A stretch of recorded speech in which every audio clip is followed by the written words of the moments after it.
Is it possible to create 12 applications or tools using simple vibe coding techniques in 12 days? Well, on the first day of Claudemas, my codebot said to me, why don't you try using Claude Code? So I'm happy, Dave. Let's give it a whirl. Now, the application and tooling that we're going to create today is going to be part of the Fly Video range of micro apps that I've been building. And the one we're going to do is going to be called Fly Gen. What that's going to be is for generative AI. It's going to be generating images, music, we'll do thumbnails, we'll do animations, all the sorts of stuff that a content creator might want to create. Now, I'd like to have a look at the type of application we might build and also the constraints that I'm putting on myself.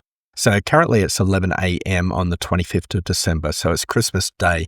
And I've just recorded the intro just a moment ago, 18 seconds according to this. And I've also got a little bit of a scenario that I set up on the 15th of December, which was when I was meant to start this project. Now, the main constraint that I've put on myself is that we need to build a tool or a little application every day.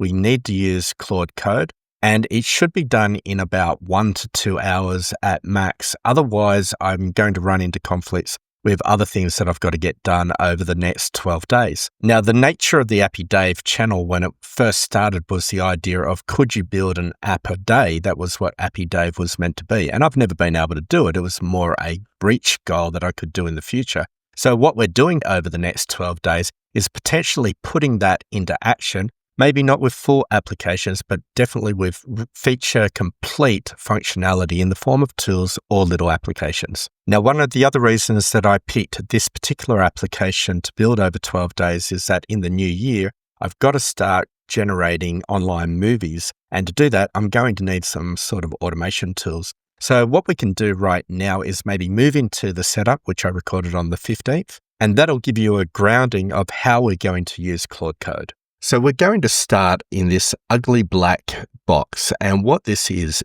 a terminal on my Mac computer. Now, if you're new to this sort of coding, you might get a little bit intimidated, but if you're a professional, you'll go, this is just a simple terminal window where we can run applications, we can list files on the system. And this is a place we're going to live during the 12 days of Claudemas. And so if we do a little tree from this folder, what we're going to see is that I've prepared it with just a couple of little files. We're going to use this as a seed information to doing our research today. We are also going to use other terminals during the 12 days, and what they're generally going to be are just instances of Claude Code. And the idea here is that if we need different conversations or different agents, we'll probably keep them all isolated.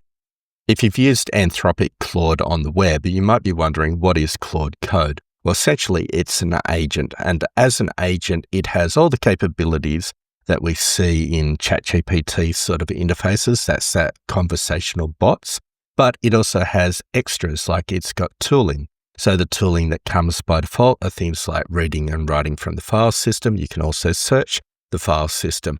On top of that, we could search the internet. It then has all these capabilities within the conversation, like setting up a set of tasks and executing them, having question and answer sessions. We can also branch out to skills that can automate different processes, or we might want to use a sub-agent to go off and think on its own and come back with the result. A couple of things to pay attention to when you open up Claude Code for the first time is that you'll see things like the version number, and we're on version 2.0.69, and this is changing pretty frequently because they're pushing new versions of the application almost daily. It will also tell you what folder, which is the root folder of where this Claude session is operating. It'll tell you what plan you're on. So I'm on a max 100 plan. That means I pay $100 a month. And for that, I can run 4 or 5 different projects, and 2 of them on a daily basis, almost 8 hours a day. So it's a really generous tier. You can also find the model that you're using within the session. And for most of this, we're going to use the Opus model 4.5 because it's incredibly powerful. But again, this is the sort of thing that might change before the 12 days are out. We might get up to 4.6 halfway through the process. If you want to change your model, you can come over and start typing model with a slash in front of it, and you can just set it, or if you press enter, it will give you a list. So we can also work with Sonnet, which is a good workhorse model, or we could work with Haiku, which is incredibly quick. But at the moment, the default model, which is Opus 4.5, is both quick, it can think, and it's a workhorse.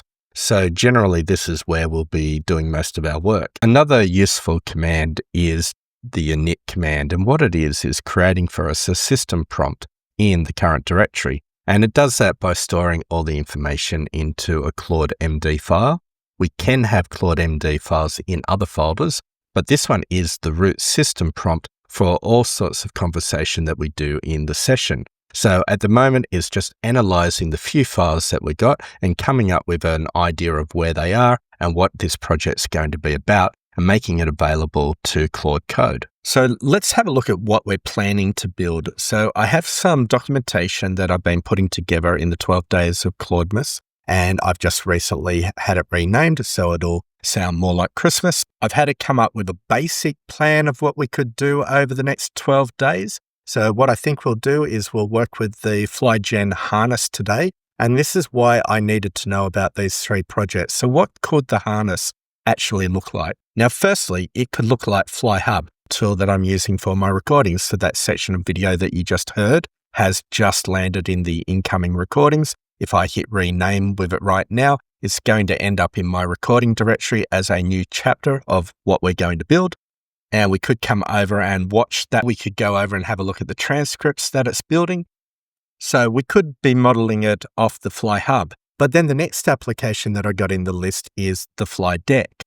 Now, FlyDeck is an application that I vibe coded, and it's designed to turn context into infographics. So when I was doing this long 2-hour video, which was all about the BMAD Agent SDK application, I needed a set of chapters, and here they all are. They're all visual, and this is the idea of this particular application. How do we visualize a particular agent like Mary or maybe Winston the architect? And so I've asked Claude Code to reference that application as well. It might be useful when we build the current application. Now, FlyHub and FlyDeck probably have all the information I need to scaffold FlyGen, but I've also included another one, and this is the BMAD Agent SDK, which was based off this particular video that I did a few weeks ago, using the BMAD method to create an Agent SDK application. And the reason I wanted to include that particular reference is partly because I want the Agent SDK, maybe in day 2 or 3, this will become the real brain of the application.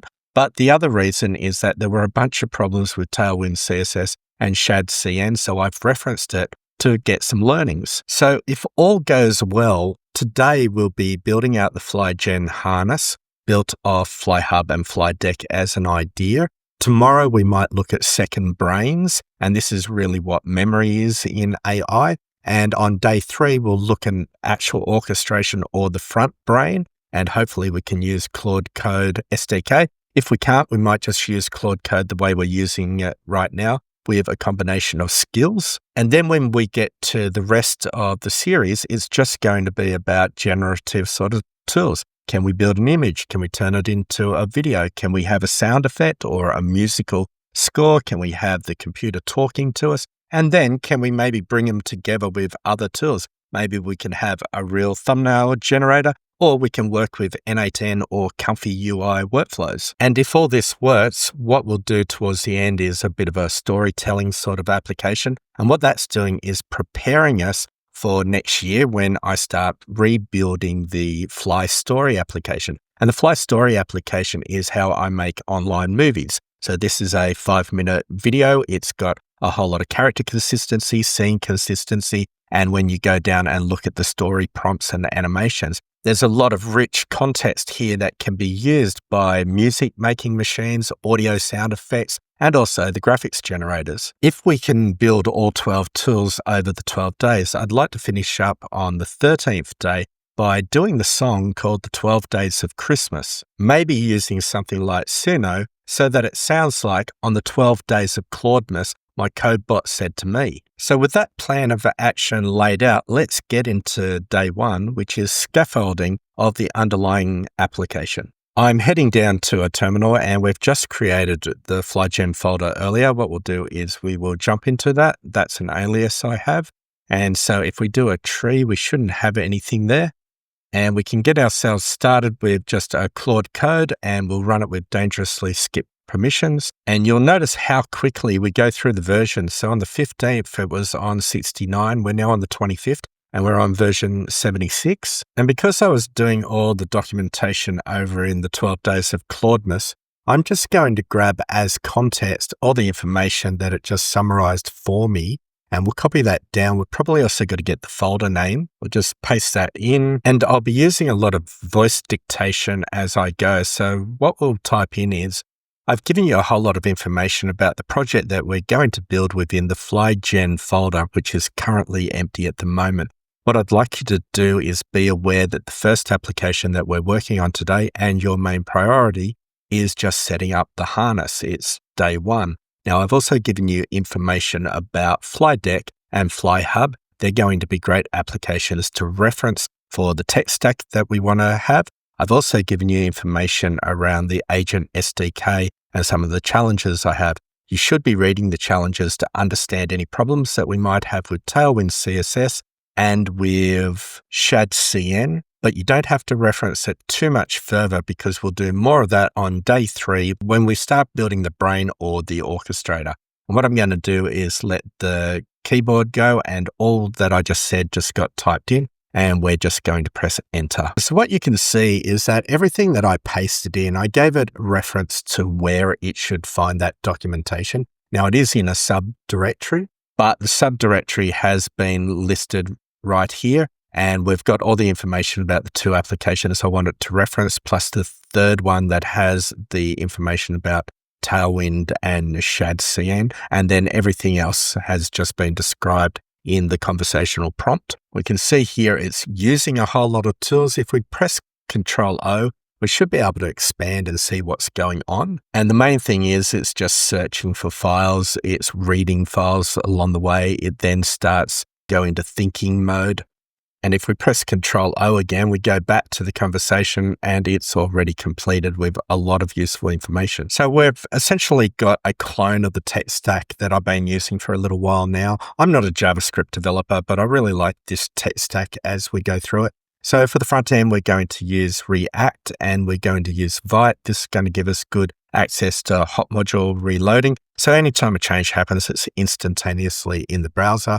We're going to use the latest version of Tailwind CSS 4, and note it says not Tailwind 3. And the reason this is important is because Claude Code as a model has had a problem with always writing out a lot of CSS 3. Maybe that's changed in Opus 4.5, but before then, I've always had a lot of problem here. Our backend is going to be a simple Express server with Socket.io. So what this application will give us the feeling of is it's like a desktop application, but we're not doing it using Electron. And that gives us the benefits that we're not going to have the heavy-handed approach that Electron has, but we're also not going to have native controls and interaction with the operating system. But I find this flow where if I change a file on my system, it can be instantaneously shown in the browser to be a good compromise for me. And rather than using JavaScript, we'll use TypeScript. So we'll have type safety built in, and we will use a mono repo. So part of the repository will be the client application, part of it will be the server application, and part of it will be the shared of types between the 2 applications. Some extras are we're using TanStack Query and we're using Sonar for any colorful toast messages. The warnings are all in place. One of the things about port confusion is I'm going to use port 5400. This is not an application for the cloud. This is an application to run on my computer. So finally, it's asking what we need to do. And it's at this point that I'd like to bring in an agent to write up a proper requirements document for it. Now, at this point, let's talk about what agents are and what I mean by agents. Now, the problem with the term agents is that it can depend a lot about context and the point of view that you're going through things. But if we have a look at a video that I did recently, the BMAD method, where I use the Agent SDK, well, the Claude SDK agent is an agent. And in Claude Code that we're looking at here, this too is the master agent. It's the orchestrator. It's controlling everything. So it has concepts like tools that can read the file system, search the internet. But if you go up to a system like the BMAD method, which is a context engineering framework, it too has agents. So it has a bunch of agents and you can go and create your own agents. So if you looked at that, you might think, well, that's what an agent is. Well, if you were in Claude Code, that would not be an agent, because an agent in Claude Code would be something called a sub-agent. It's usually something that runs asynchronously in the background. What a BMAD method agent is in Claude Code is something called a command. And what that means is it's just a prompt that gets injected into the conversation stream. And the issue with that is that as the conversation stream gets longer, aspects of the actual agent get forgotten about. But for all intents and purposes, I find that your average BMAD agent works just the way I think agents should work, which is they have tools, they have workflows, and then they have their own little commands that can do stuff. Now, if you want to understand proper context engineering frameworks, you can go and watch the video that I did on that particular topic. But for this particular project, what we're going to do is have our own little agents that we've built as commands. We're going to have some that we've built as sub-agents so that they can run in the background. And we're going to use a lot of skills, which for us will be more about data pipelines between different systems, reading data from a command line tool, writing it to an API, or just encapsulating some shared capability that a command or a sub-agent might want to access. Now, because we're in the Fly video ecosystem, I already have some basic agents that I've created for use with FlyHub and with FlyDeck.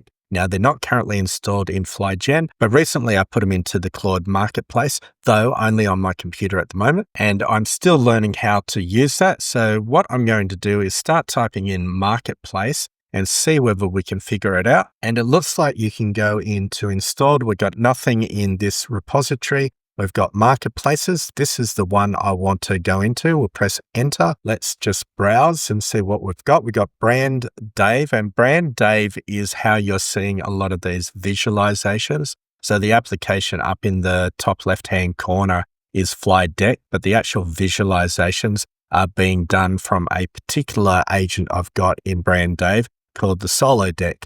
But that's not of import today. Today is Fly Video. So we'll press enter on that. Now, I've just had about 40 minutes of drama with the plugin system. So what I'm going to do is work with my agents directly as commands. So we're going to be working with the PO. But at the moment, we don't have a foundation of knowledge. We don't have a backlog. We don't have a change log. We don't have a starting requirements document. So what I'm going to do is give it a little bit of a prompt to get it bootstrapped with information. So I said, I'm going to hand it over to the product owner. If we do it right now, the product owner will try to read files that don't exist. So I'm going to say that it needs to go and model the best practices of these documentation. It can go and look at FlyDeck. It can go and look at FlyHub. We're essentially looking for the change log, or we're looking for the backlog. There may be other documents. So I'm just going to see what happens if we give it this prompt. And this should really only be a once off. From this point onwards, we should be able to just work with product owners and developers to create requirements and then to develop based on the requirements. Now, this is perfect. Not only has it found the main document, so as after it's realized that we should have a brainstorming document and that we should have the product requirement document folder. This is where I'll put individual feature documents, anything for user acceptance testing, and if we needed to, anything for planning. So a lot of the planning could have come out of the 12 days of Claudemas. We could bring it over to this project, but I'll leave that for now. Now, the product owner has created the FR1, so feature request number 1. We can do a show on that to see what it's going to look like. And while it's doing that, I'm just going to start a new Claude context over on the right. And with that, we're going to load in that feature request and use the developer. And of course, there's a lot of information there, but the story card should be enough. As a developer building the 12 days of Claudemas tools, I want a foundational harness so that I can add new capabilities each day with a consistent tech stack. So this is all the information it's going to do. We'll use our other window to start the developer, and he's just reading the backlog, the change log, the Claude MD, which it didn't find. We haven't done a Claude init. That's probably something we should do. And you'll notice in light gray that it says yes to implement FR1. So the good thing about using Claude Code is it'll auto-suggest but I think we should do the init first.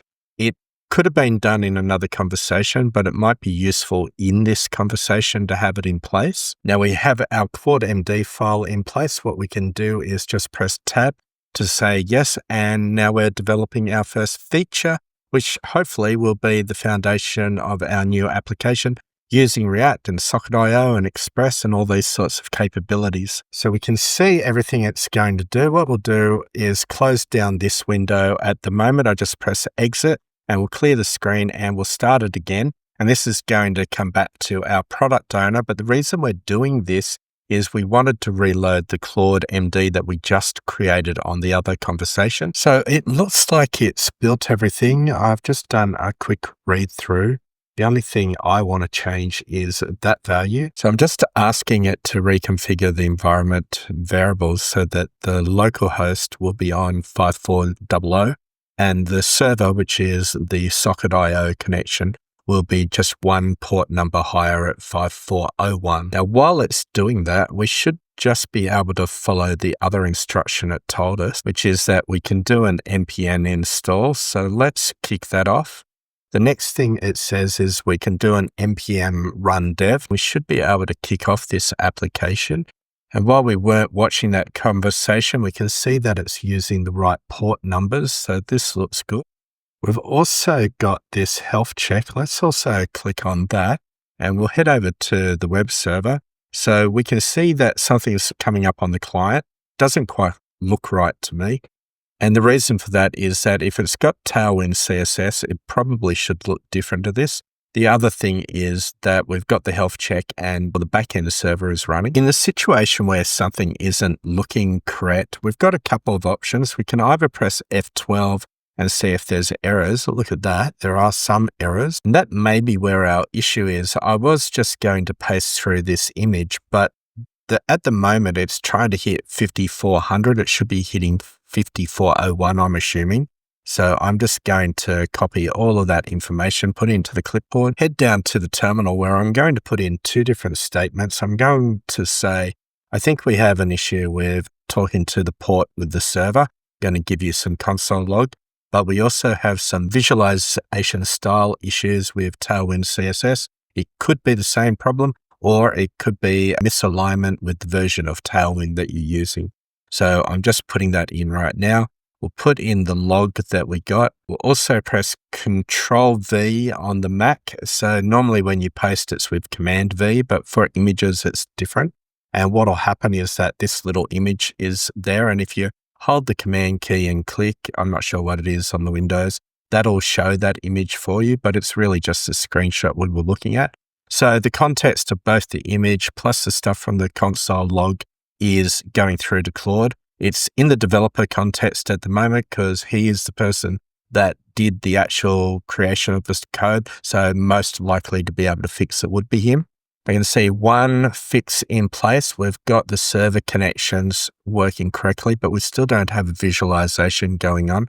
Let's see what it's thinking through. It's currently reading through a bunch of CSS style guides. Notice every now and then that there'll be changes over here as the CSS changes. It's figured out potentially an issue with Tailwind. When you see green, you can see that it's changed from the red to the green.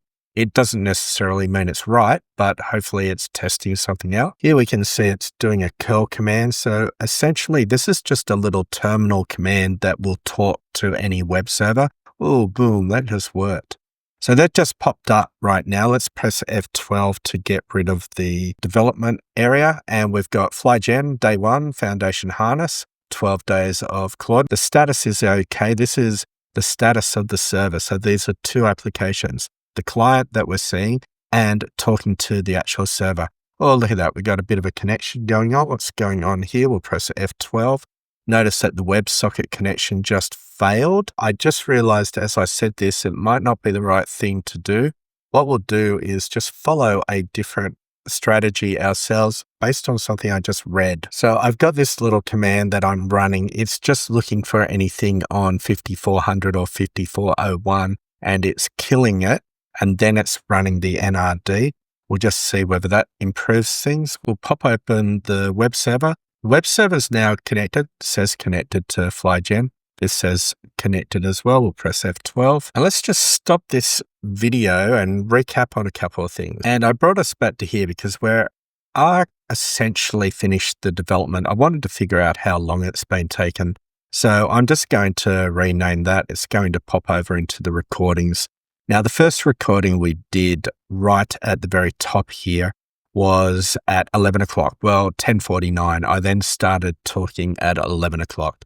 And the time right now is 1 o'clock. And part of the problem I had was in the hour between 12 and 1, I just got caught up in this plugin issue from the plugin marketplace from Claude Code. So this goal that I've had of trying to build an aspect of the application in 1 to 2 hours is generally on track. If we take out an hour of wasted time, we're at 2 hours. And if we then think about that most of this video has really just been talking about scenarios, setting it up, what to build, and then we start the building, which didn't really kick off until after we'd installed the plugins. So this is the setup of the product owner at 12:51, and it's now 1:15. So essentially 30 minutes to build that part of the application. Let's do a little bit of a recap and what's next. So the FlyGen application structure is in place. By the end of tonight, what I'll probably do is make minor changes to this because what I want to see is some sort of menu over on the left. I don't just want to see that we have an application harness and that it works. Now, we do know that the server is working because we've got a little bit of a status code. We have been looking at the way we could have done applications in the past with the BMAD method and Claude SDK. That led us to talking a little bit about agents. We can have agents for planning and development. And even though we didn't use the complexity of BMAD, this is what we did. Our left-hand side was the product owner and our right-hand side was the developer in the system we're doing. We also know that as we built out the harness, we used as a foundation concepts like this Fly Deck application that we're seeing here. We also use the FlyHub application for a lot of the tech stack considerations. And we took away some of the learnings that were done in the original BMAD Claude SDK video. So with us that far, what we'll do is I'll make a couple of changes and then tomorrow we'll either work on the second brain, which is memory, or we'll work on the primary brain, which is the Claude Agent SDK. I'm Happy Dave. I'll see you in the next video. Now it's 9 o'clock at night. We're still on day 1 of Claudemas, but what I've decided to do is maybe come up with some sort of menu on the left and some sort of content area and areas for configuration. So I've just come over, had a little bit of a conversation with the product owner. First thing I've done is moved all the documentation from the 12 days of Claudemas over into the FlyGen system. And I've made sure everything has just landed in the planning area. And I let Claude do all this for me. I then let the PO evaluate all the colors, all the ideas that were in the Claudemas document, and come up with a little bit of a shape to how this application should work. So I'm assuming we're going to have a sidebar on the left, some sort of title area with some statuses. We might have the status of whether we're connected to the server through Socket.io and any other capabilities, such as whether we're on Fowl AI or Kai AI when we're doing our API calls. And it essentially read the FlyHub, the Fly Deck, and the Claudemas documentation to come up with the reasons for that. So we've got the reasons why it picked it. We've got the areas that have been identified. We've got an appropriate color palette put in place. And I've just finished by asking it to create the functional requirement number 2. So in theory, we should just be able to go over here. We'll clear the screen and we're on the developer at the moment. So we'll just say implement FR2 layout and navigate. It's finished doing the development. And unfortunately, it took quite a while to do. And it's because it was running into the issues I was talking about earlier with Tailwind CSS. It took a little while to get it working. Ultimately, it was a little bit of a configuration issue.